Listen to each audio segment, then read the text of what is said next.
Je m'en souviens, j'avais des amis, j'avais ma copine qui était dans les tribunes pour vivre un super match. Une demi-finale de Ligue des Champions.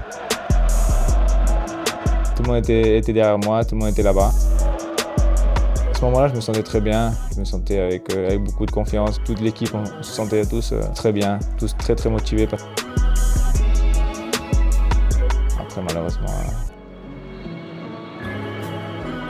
il y a eu ce moment de blessure.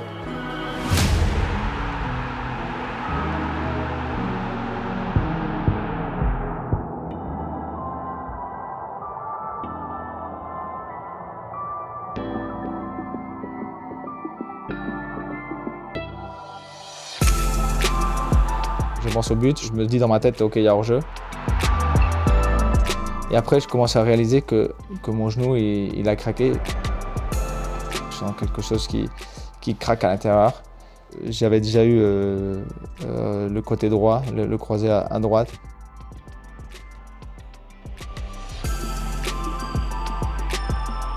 Je suis frustré. Je suis frustré parce que je me dis, encore une fois, qu'est-ce qui m'arrive? Un moment aussi important comme celui-là, laisser l'équipe comme ça, c'était de la frustration. Je ne voulais pas sortir. Quand je sors et je rentre dans le vestiaire, tous les docteurs me font les examens pour voir si c'est vraiment le croisé ou pas. Tout indique que ça peut être une rupture du ligament croisé. Automatiquement dans ma tête, en plus, je dis au doc, bon, moi j'ai mon chir qui m'a opéré du côté droit. Il est en Autriche, il est pas loin. Dès qu'on rentre demain, je l'appelle et je m'opère le plus rapidement possible. Du coup, le lendemain matin, on arrive à Paris et je vais faire l'examen, l'IRM. Je vais passer l'IRM directement à l'hôpital. C'est là où définitivement on a vu que c'était bien le ligament croisé qui était déchiré. Au niveau de l'opération, on sait que son ligament croisé, il va falloir l'opérer pour rétablir une stabilité au niveau de son genou. Donc ça, la décision chirurgicale est immédiate. Ensuite, on essaie de le faire le plus tôt possible pour évidemment gagner du temps sur la rééducation et la reprise terrain.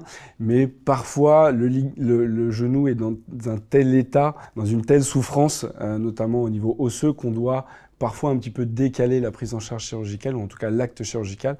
Là, on a eu la chance, entre guillemets, de pouvoir le faire très vite. Donc on l'a fait. Ça allait très très vite, mais c'est ce que je voulais aussi. Je voulais pas traîner, je voulais que ça se passe vite, que mon opération soit faite, comme ça j'avais moins de temps à perdre. Les 6 premières semaines où c'est vraiment une première phase de cicatrisation, où il ne va pas trop pouvoir marcher, ou en tout cas avec des béquilles, on va essayer de diminuer un petit peu le liquide et l'hématome qu'il a dans le genou. On va essayer de garder un petit peu de muscle, parce qu'il va en perdre énormément. Ça, c'est vraiment les 6 premières semaines qu'on appelle la cicatrisation. C'est des moments très compliqués. C'est des moments où tu te sens seul. C'est des moments pas faciles. Tu vois tes coéquipiers jouer le match, c'est des moments pas faciles du tout. On part d'un joueur qui sort du bloc opératoire et on veut l'emmener vers le sport de haut niveau. Il y a des étapes à respecter qui sont en fonction de sa blessure, on la connaît, de la chirurgie qui peut varier. La première étape, c'est déjà de lui apprendre à marcher parce qu'il a eu une chirurgie quand même importante. Il est arrivé ici au campus avec les béquilles. Donc nous, la première étape, c'est de leur faire remarcher, de quitter les béquilles. Là, on voit les images, non, tout le monde était content, était heureux. Moi, j'étais là avec les béquilles, j'avais mal, ça faisait à peine, je crois, 4 jours que je venais de me faire opérer. J'avais beaucoup de douleurs, j'étais avec des anti-inflammatoires, avec les cachets.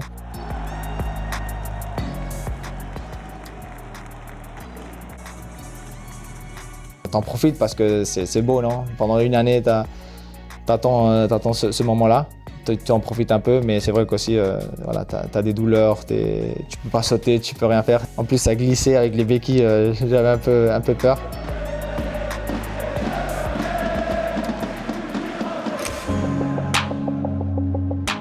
Je voudrais insister sur lui, comment il s'est investi dans sa rééducation. Nous, on peut avoir des objectifs, mais si le joueur ne suit pas, ça ne va pas marcher.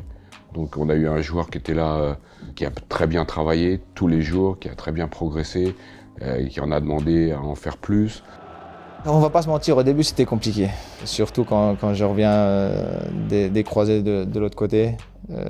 Tu te dis, bon, dans ma tête je me dis, encore une fois, passer tout ce que j'ai passé, souffrir tout ce que j'ai souffert, ça n'a pas été facile. J'ai la chance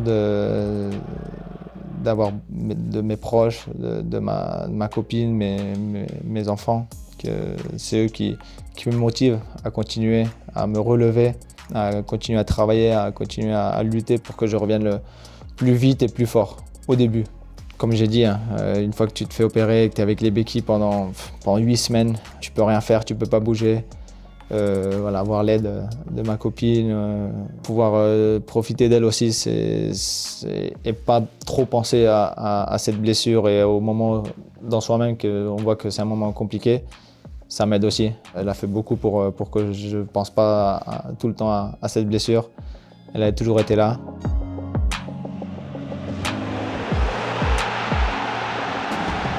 Mon petit, moi, je m'en souviens quand je me suis blessé, voilà, j'ai parlé avec lui et je lui ai dit, bon, papa, il va être dehors des terrains pendant longtemps. Il m'a dit, oh, moi j'ai regardé le match pour te voir à toi, maintenant je vais plus regarder le foot. Et je dis, ouais, maintenant tu vas être quelques mois sans voir le foot.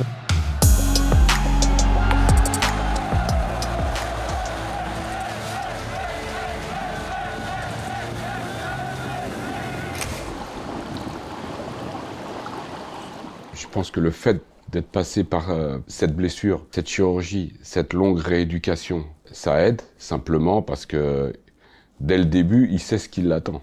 Il sait que ça va pas être simple, il sait que c'est beaucoup de travail, il sait qu'il y a des jours où ça va moins bien, mais c'est pas grave. Il est passé par cette étape dans un premier temps, donc forcément ça l'a aidé pour revenir plus vite et être positif tout le long de la rééducation.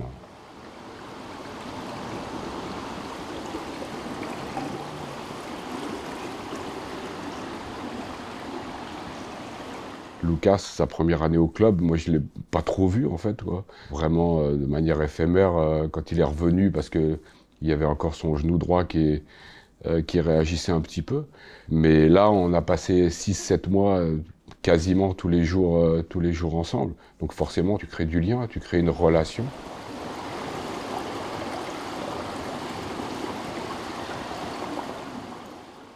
Franchement, on a une superbe équipe, tout le staff, les docteurs, les kinés, les récupérateurs. Ils ont tous fait un travail exceptionnel. C'est aussi grâce à eux qu'aujourd'hui, 7 mois après, je suis ici sur les terrains.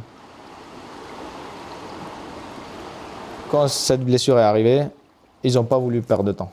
Ils m'ont dit, on sait que c'est une longue blessure, mais c'est pas parce que c'est une longue blessure qu'il faut y aller tranquille, mollo, on a le temps. Non, non. Eux, dès le début, c'était venir ici, faire des soins, bosser, balnéo, bosser. Et c'est ça qui m'a fait aussi évoluer et revenir plus rapidement que prévu.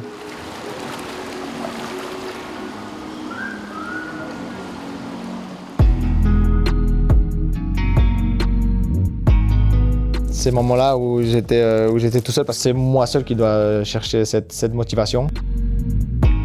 Quand tu as un truc comme ça, il y a beaucoup de choses qui te passent dans la tête. Pourquoi continuer à souffrir comme ça? Ça vaut le coup de souffrir pour quelque chose que tu aimes faire. Mais est-ce que ça vaut le coup de continuer à être tout seul, je ne sais pas combien de mois, à passer des moments très compliqués? Est-ce que ça vaut le coup de continuer à lutter? Mais après, c'est vrai que quand j'en parle à ma copine ou à mes enfants, à mon petit maintenant il a 6 ans, et il me dit papa, moi je veux te revoir rejouer au foot. Là automatiquement, tous mes pensées s'effacent. Pour Lucas, ça a été assez incroyable. Tous les matins, il venait avec l'envie, la motivation de travailler. Il était passionné par qu'est-ce qu'on allait faire aujourd'hui, pourquoi. Il a vraiment fait part complet de cette rééducation et ça a été une rééducation qui s'est très très bien déroulée grâce à lui.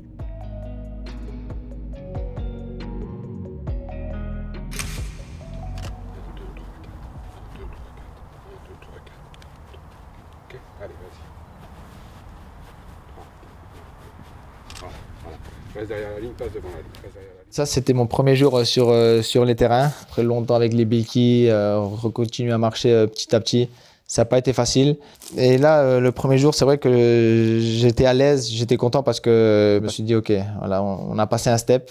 Mais après cet entraînement-là, je me suis dit, oula, il reste beaucoup. Hein. J'avais fait 10 ou 15 minutes sur le terrain et j'étais mort. Il y a vraiment la phase de réhabilitation, réathlétisation à partir du 3e, 4e mois, où là, ça va être beaucoup plus un travail introduction au terrain avec des courses à pied et un travail de renforcement en salle de musculation qui va être primordial chez lui pour pouvoir justement retrouver les terrains de façon stable et sereine. Je me souviens, on n'avait pas fait grand-chose, juste quelques appuis, un petit peu la course. Et mon cardio, j'étais cuit. Et c'est là où je me suis dit, oula, en plus c'était avec Titi, je dis Titi, je crois qu'on va devoir bosser un peu plus fort. Parce que là, ça va plus du tout.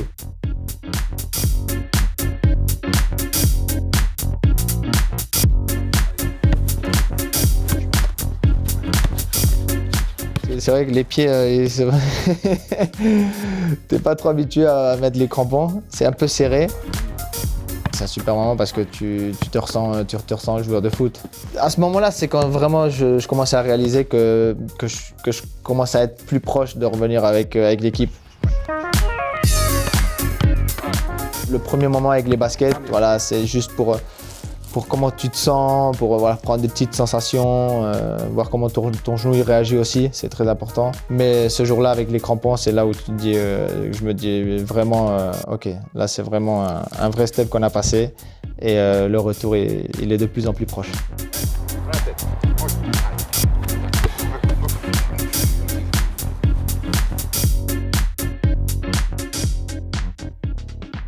Non, si, moi je suis avec le tour. Allez, ça!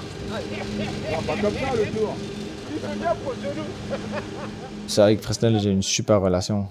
Je le connais depuis longtemps en équipe de France et on s'entend très très bien.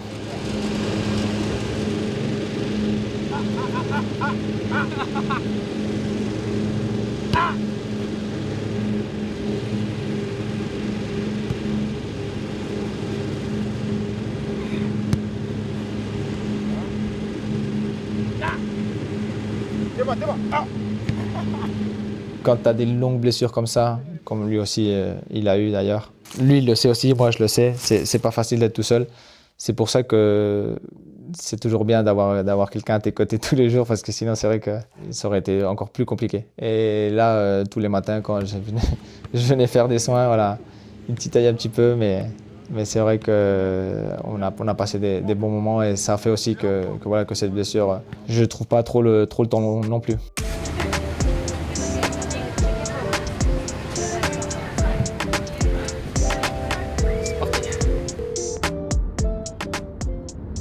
Quand on est blessé sur une période longue comme ça, il y a toujours une lassitude, il y a toujours une fatigue, il y a toujours des hauts et des bas. Parce que être convoqué tous les jours, tous les matins, pour voir les mêmes personnes, donc le docteur, le kiné, le prépa physique, c'est vrai qu'il y a une forme de lassitude, de fatigue. Et du coup, il est important pendant ces longs mois de rééducation, éventuellement d'apporter le joueur quelques améliorations, quelques changements de lieu, changements de personnes. Et c'est vrai qu'avec Aspetar, vu qu'on est en collaboration évidemment avec Aspetar, on envoie préférentiellement nos joueurs là-bas, sachant qu'en plus ils ont des infrastructures qui sont absolument exceptionnelles.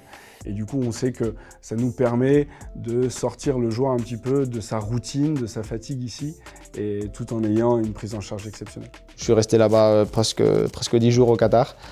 Et ça m'a aidé beaucoup à mon évolution, à ma blessure, et surtout à reprendre un peu plus de force musculairement. C'est vrai que c'est très important pas que pour moi, mais pour tous les joueurs qui sont blessés, de aussi changer un peu les idées, changer un peu de cadre. Et j'ai eu l'opportunité, la chance de pouvoir aller à Aspetar avec le club, changer un peu aussi les habitudes de travail, voir des différents kinés, des différents docteurs, des différents récupérateurs physiques, voir aussi les idées qu'ils ont, de travail. Ça fait un mix qu'à la fin, c'est bien pour moi parce que je ne fais pas toujours la même routine. Ça me change un peu et ça m'a aidé beaucoup.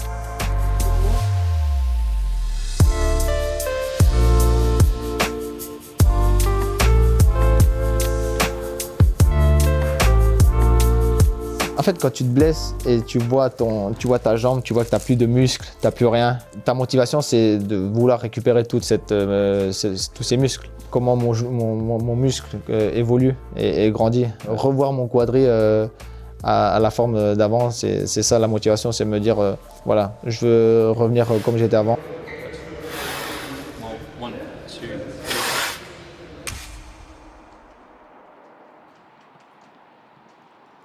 Ils étaient déjà au courant parce que à chaque entraînement, avant l'entraînement, il y a le coach qui vient dans le vestiaire pour nous parler. Il avait déjà informé les joueurs que j'étais de retour, que c'était le premier entraînement, mais qu'il fallait y aller doucement parce que le genou il était bien, mais il est frais encore. Ça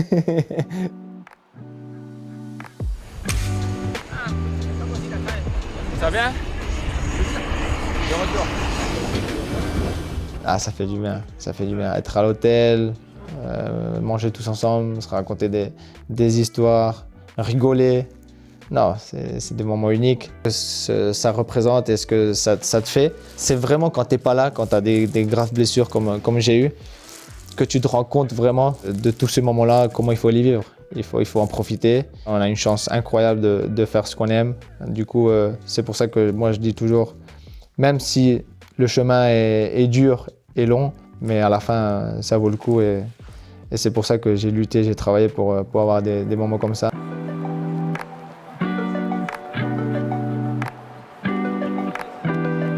Je continue à prendre du plaisir et à profiter de ce que je fais. Et à chaque déplacement et à chaque moment avec l'équipe, prendre du plaisir parce que la carrière de footballeur est pas longue.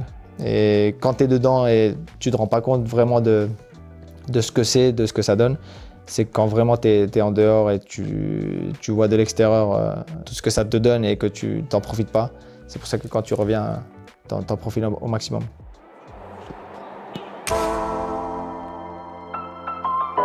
Moi j'étais content, heureux, ça se voit dans les images de pouvoir rentrer dans un stade, dans un vestiaire, me changer avec tout le monde. En plus c'était un match très important, il fallait qu'on gagne. C'était un match décisif pour nous. J'ai le sourire parce que je suis confiant avec l'équipe qu'on a. Je sais que ce match, tout le monde était motivé. Même moi je pensais que j'allais pas jouer. J'étais aussi motivé que les joueurs qui jouaient.